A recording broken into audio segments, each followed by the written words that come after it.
Hello, folks. Welcome to Harrison Ultimate Gaming. I'm Brian Harrison, and we're back on the track in this pod racing game, Star Wars Racer, as you saw in the thumbnail. But as a friendly reminder, please don't forget to comment, subscribe, and leave a like on the video. That'd be much appreciated. And hit the bell notification if you're on YouTube. If you're on Rumble, don't forget to follow us there as well. And hit the follow button because they're followers over there, and hit the like and comment section. I want to thank you very much for watching the videos and doing all those things. Um, it's free and it helps support me and the channel, and so thank you very much.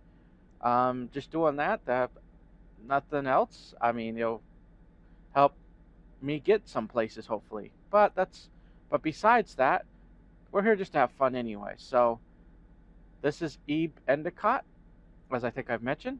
So let's get started with this racer. And we're back at the Sunken City and all this good stuff.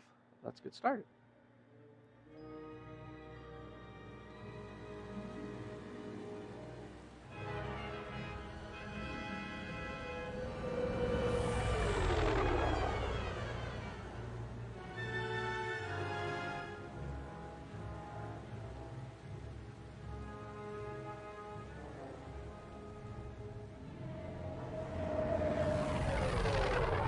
It's a gorgeous evening here on the ocean world Aqualaris. The perfect setting for one of the most scenic pod races in the galaxy.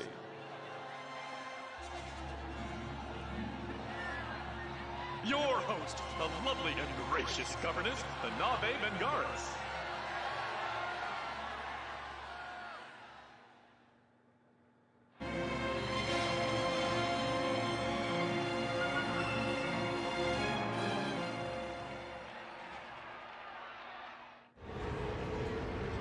The current record holder for this track is Mars Road. All right, we're off, folks, and we're racing. So I hope you guys are having a good week. I had to turn down the audio a bit on my recorder for this racer because it's loud. So I hope you guys are in. One of my videos, I made a mistake in that. So, yep, there we go. Had to turn down my audio somewhere else too. Anyway, so yeah, in one of my videos you could hear me a bit, but it's kind of a bit of a pain because I have to turn it down on the, because even when my voice is supposed to take over the thing, it helps you when you turn it down. My audio is usually turned up because some games actually aren't. That audio isn't that high, so you have to turn it up higher just so you can hear stuff like GTA. I do have to turn it up a little higher to hear some of the background stuff. But on this game, they knew how to put audio in. They made audio really good in this game. So, which I'm impressed by. I'll be honest. Let's see if we can actually go down the ramp on this one. Woo! Yeah. Man, I love playing these old games. It brings back memories. I'm sorry to say it. It is a little bit nostalgia somewhat, even though it's been old nostalgia. It's just that games on this level were different.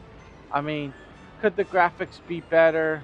Yes, could. Yeah, but I still enjoy these games because at least it was when you bought a game like this, it was a full game. It wasn't like we'll update it 50 years from now, or we'll update it, or we'll tell you we'll update it and then never do it, and so you're missing all this content that probably should have been in the game day one. And see, that's what I have a hard time with, is games are like you would learn of the game. I miss the old days where you would, like, they may announce a game and then like a year later or a few months later, depending on, they may come out with it depending on when they write the articles, because they'd update them. And it was still a surprise, even if they told you, hey, this they would say something like the Star Wars Racer was coming out, right? And then they chose some pictures.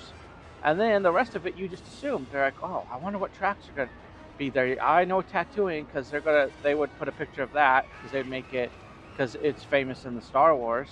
Because the Racer game was made after the fact the movie was made. So they would put that in there to get some buzz going.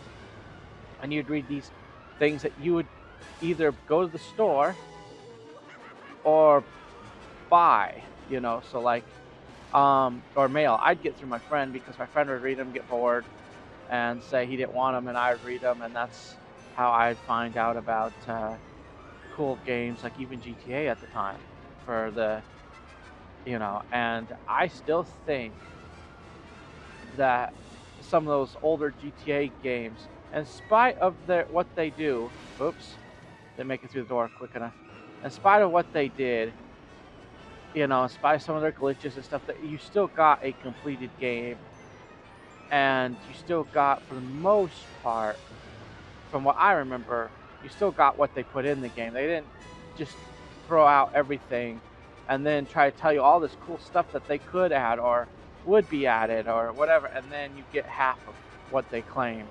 And I think that's kind of nice. I'm kind of almost going in a way towards older games. I'm not saying I don't play. I will play some of the newer games. Obviously, I do, but I don't know what the future holds in what games I will buy for the future. If I may even end up going more towards PC and doing a Steam thing and supporting more indie games if I can. I will play games like this because I got plenty of games. It's not hard for me to bring back nostalgia or to bring back some of the good games. Some of the older games really aren't bad graphically. Some of them aren't. Some of them are actually, some games were ahead of their time, and some games are just not too bad. Like on the Xbox 360, PS3, some of those games really don't look that bad. Some don't look that great either. Some do, but they at least were playable, They put the idea of, I don't mind graphics and stuff, but you got to put the idea of the game being actually playable, where it's not going to crash on you, or because you didn't finish the game, and if the game was finished, it will work better. And necessarily, I don't necessarily blame developers, because I think there are developers, and I can't say for all developers, but there are developers who I think would like to say, hey, let's finish the game because I get a better paycheck, instead of having all these people angry, because then they lose money too.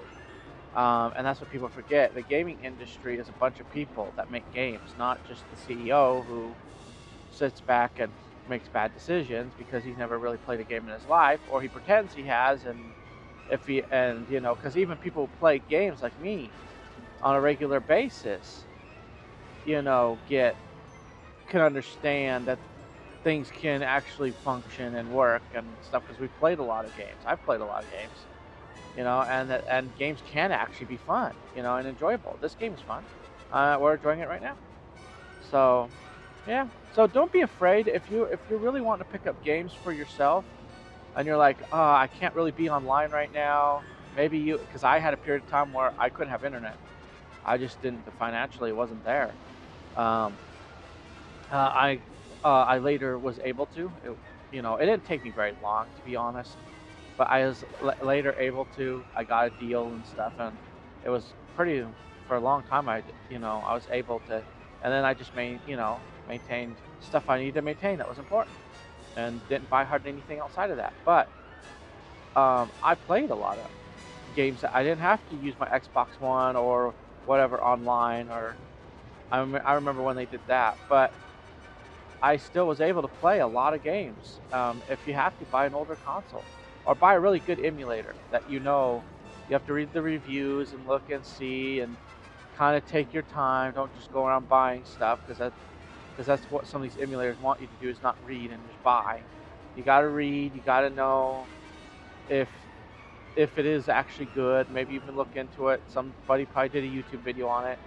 There were a few emulators that are really good. I just can't remember their names. That actually played, like, the games were really good.